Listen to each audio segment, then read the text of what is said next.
চুনো মাছ দিয়ে আলু দিয়ে বাটি চচ্চড়ি। এই নামটা শুনলেই কেমন মনে হয় না, বাটি চচ্চড়ি, আচ্ছা বাটিতে রান্না হয় তার জন্য কি এর নাম বাটি চচ্চড়ি? ছোটোবেলায় না এইরকম ভাবনা চিন্তা ছিল, কিন্তু না এই রান্নাটা আমার সবচেয়ে সোজা রান্না বলে মনে হয়। মানে মেখে চেখে বসিয়ে দিয়ে যেটা রান্না হয়ে যায় সেটার নামই হচ্ছে বাটি চচ্চড়ি। আগে আলু এরকম বাটি চচ্চড়ি রান্না করতাম বিয়ের আগে, সবচেয়ে সোজা মনে হতো।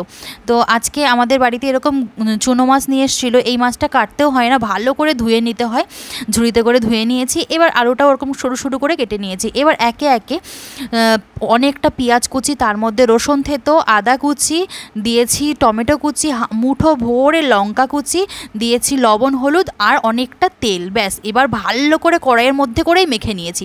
এইবার গ্যাসে বসিয়ে দিয়েছি ঢাকা চাপা দিয়ে, ব্যাস হতে দেবো। মানে রান্না করতেও ঝামেলা নেই, কিন্তু এক থালা ভাত এই এক পদেই নিমিশেই শেষ। তোমরা কে কে চুনো মাছের বাটি চচ্চড়ি খেতে ভালোবাসো কমেন্টে জানিও। যদি ভালো লাগলে একটি ছোট্ট লাইক করে দিও। সবাই ভীষণ ভালো থেকো, টাটা।